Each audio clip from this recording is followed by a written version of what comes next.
Hi students, आज हम लोग डिस्कस करेंगे लेक्चर 5। आपने पिछले लेक्चर में पढ़ा था मात्रक कोष्ठिका या इकाई कोष्ठिका, जिसको कि हम लोग यूनिट सेल बोल रहे थे, क्योंकि यूनिट माने इकाई होती है, इसलिए उसको यूनिट सेल बोल रहे थे। यहाँ हम पढ़ेंगे इकाई कोष्ठिका या मात्रक कोष्ठिका के प्रकार, माने टाइप ऑफ यूनिट सेल। तो सबसे पहले आप ये जान लें कि हमने आपको बताया था कि यूनिट सेल को सॉलिड स्टेट में क्यूब माना गया है। ये आप स्ट्रक्चर देख रहे हैं, इसमें L भी है, B भी है और H है। हालांकि यहाँ पे अगर आप देखेंगे तो ये थोड़ा सा क्यूबाइड के शेप का है, क्योंकि मेरे पास क्यूब नहीं है। तो अगर L और B और H बराबर हों तीनों, तो उसे हम क्यूब कहते हैं, यानी घन कहते हैं। देखिए इस तरह से, ये है घन। तो आपको बताया गया है कि कोई भी क्रिस्टल बनता है जब, तो क्रिस्टल बनने के लिए उसके घटक कण उसमें होते हैं, माने कंपोनेंट होते हैं। तो घटक कण क्या होते हैं? घटक कण होते हैं या तो एटम होगा, या तो मॉलिक्यूल्स होगा, या तो आयन होगा। तो घटक कणों की व्यवस्था के आधार पर जो यूनिट सेल है उसको बांटा गया है। यहाँ देखिए लिखा है टाइप ऑफ यूनिट सेल, यानी इकाई कोष्ठिका या मात्रक कोष्ठिका के प्रकार। सेल को, कोष्ठिका को हम सेल कहते हैं। तो ये दो प्रकार की है। यहाँ पे लिखा है आद्य घनीय एकक सेल, माने सिंपल क्यूबिक यूनिट सेल। दूसरा प्रकार है केंद्रित घनीय एकक सेल, माने सेंटर्ड क्यूबिक यूनिट सेल। केंद्रित घनीय एकक सेल, आराम आराम से नोट करते चलेंगे बेटा। आद्य घनीय एकक सेल माने सिंपल क्यूबिक यूनिट सेल। दूसरा प्रकार है केंद्रित घनीय एकक सेल, जिसको हम कहते हैं सेंटर्ड क्यूबिक सेल। अब दोनों में बेसिक डिफरेंस क्या है?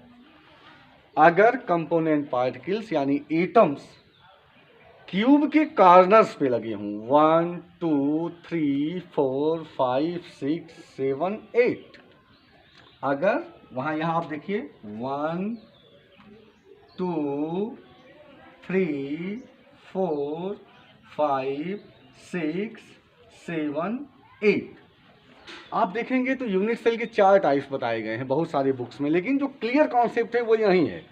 क्लियर कॉन्सेप्ट क्या है कि अगर चारों कॉर्नर्स पे एटम लगे हों, 1 2 3 4 5 6 7 8, अगर चारों कॉर्नर्स पे एटम लगे हों तो इसे हम कहते हैं सिंपल क्यूबिक यूनिट सेल या SC,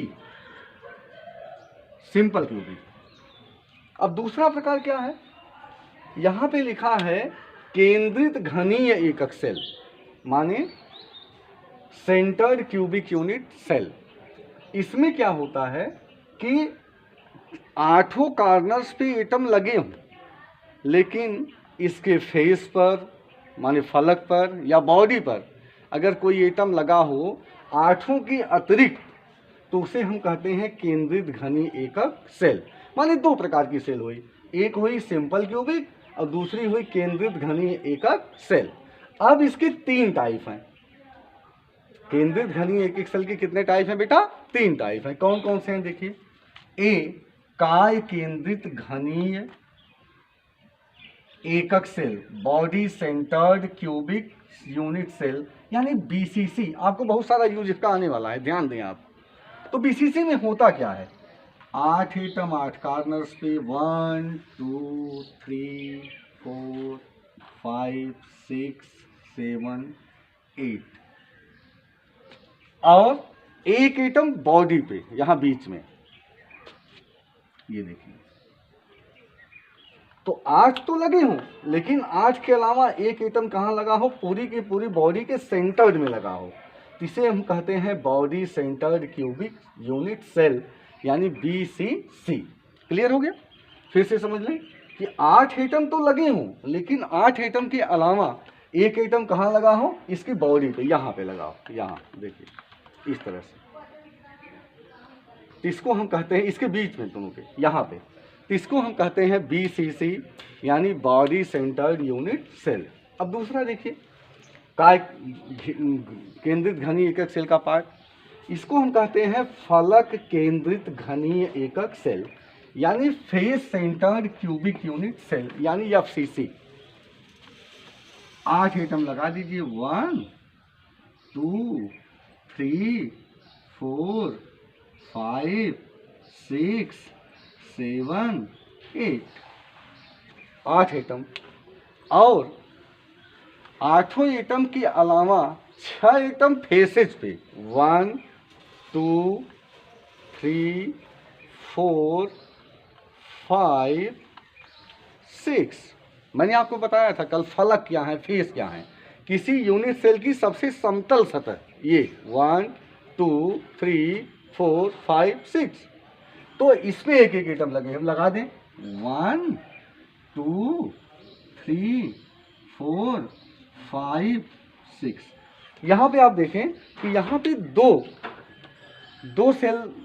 एटम्स लगे हैं। 2 एटम्स कैसे लगे हैं? अब ये फेस है सामने वाला, एक एटम यहाँ पे होगा, एक एटम इसके पीछे होगा यहाँ पे। तो दोनों को, चूंकि हमको 3D दिखा नहीं सकते यहाँ 2D ब्लैक बोर्ड पे, तो इसलिए हम इसको दोनों को यहाँ पे दिखाते हैं 1 2।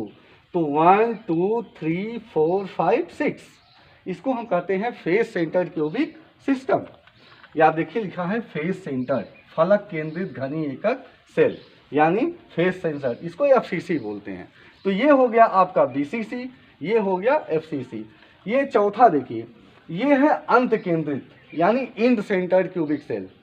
इंड सेंटर्ड क्यूबिक सेल क्या है? ये सेल एक तरह से आपके यहाँ बोर्ड में नहीं है, लेकिन NCERT में इसको मेंशन किया हुआ है।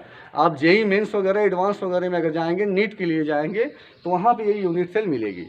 देखिए इस प्रकार से, ऐसे 8 एटम,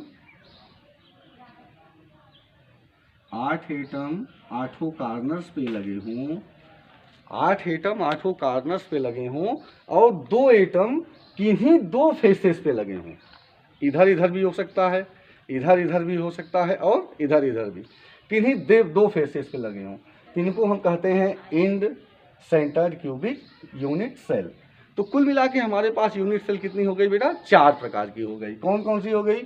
पहला हो गया आद्य घनी एकक सेल। लेकिन अगर आप दूसरी बुक्स में पढ़ेंगे, बहुत सारी किताबें उन्होंने मेंशन किया है यूनिट सेल डायरेक्टली 4 प्रकार की है, बट अगर आप NCERT के थ्रू देखेंगे इसको, तो आपको अलग दिखेगा।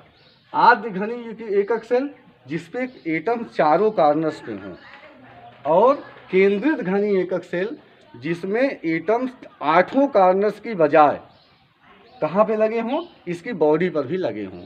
तो यहाँ पे देखिए केंद्रित घनी एकक सेल में 1 2 3 4 5 6 7 8 के अलावा यहाँ BCC पे बॉडी पे है, FCC में 8 कोनों पर 1 2 3 4 5 6 7 8 के अलावा प्रत्येक फलक पे है 1 2 3 4 5 6।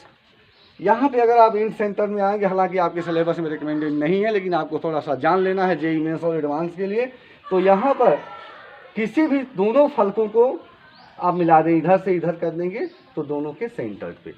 तो कुल यूनिट सेल कितनी हुई? 4 हुई।